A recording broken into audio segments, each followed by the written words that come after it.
আজ তোমাদের সাথে একটি পুরনো রান্নার রেসিপি শেয়ার করব। পুরনো রান্না কেন বলছি, এই রান্নাটা আমার মা শিখেছে আমার আম্মার থেকে, আমি শিখেছি আমার মায়ের থেকে, কিন্তু আমি এই প্রথমে রান্নাটা করছি। তো হয়তো এখনকার দিনের সবাই হয়তো এইসব রান্না খেতে ভালোবাসে না, কিন্তু যেহেতু আমি বাঙাল বাড়ির মেয়ে, তো আমার আম্মা এই ধরনের রান্না কিন্তু খুব ভালো করতো। এই ধরনের কেন, আম্মা রান্নাই খুব সুন্দর করতো।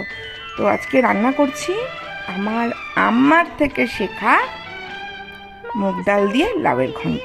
তো প্রথমে মুগ ডালটাকে খুব হালকা করে ভেজে নিয়ে একটা পরিষ্কার কাপড়ের মধ্যে ভালোভাবে ডালটা পুছিয়ে ডালের ময়লাগুলো বের করে নেব। এইবার কড়াইতে সর্ষের তেল দিয়ে জিরে তেজপাতা ফোড়নে দিচ্ছি। ফোড়নে দিয়ে একদম অল্প একটু একটা আলু, ছোট্ট একটা আলু দিয়েছি এমন ডুমো ডুমো করে কেটে। যেহেতু আমার কাছে যেটুকু লাউ ছিল একদমই অল্প, তার জন্য কিন্তু ডালের পরিমাণটাও অল্প আর আলুটাও অল্প। তোমরা তোমাদের পরিমাণ অনুযায়ী লাউ বা ডাল বা আলুর পরিমাণটা কিন্তু একটু দেখে নিও।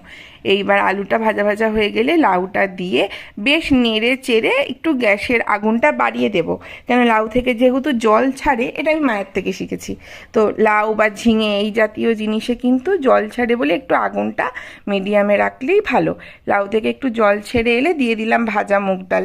যদি এটা কলকাতার মানে সোনা মুগের ডাল হতো তাহলে কিন্তু এখন এই সময় না দিলেও চলে, কিন্তু যেহেতু ব্যাঙ্গালোরের ডালটা বা সবজি একটু সিদ্ধ হতে সময় লাগে, তাই আমি ডালটা প্রথমেই দিচ্ছি।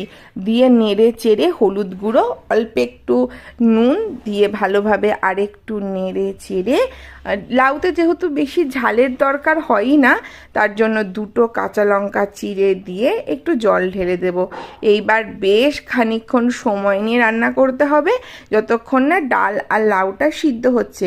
বেশ মাখা মাখা হয়ে গেলে কিন্তু নামানোর সময় একটু মিষ্টি দিয়ে নামাবে, তাহলেই রেডি। খুব সাধারণ উপকরণ, খুব সিম্পল রান্না।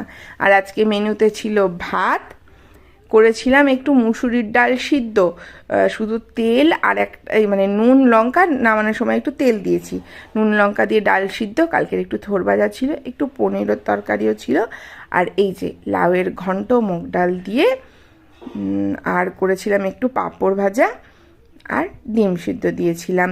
তো আজকে আমাদের লাঞ্চের মেনু এইরকম। আমার ভিডিওটা কেমন লাগছে অতি অবশ্যই কিন্তু কমেন্ট করে জানিও। সবাই ভালো থেকো, সুস্থ থেকো।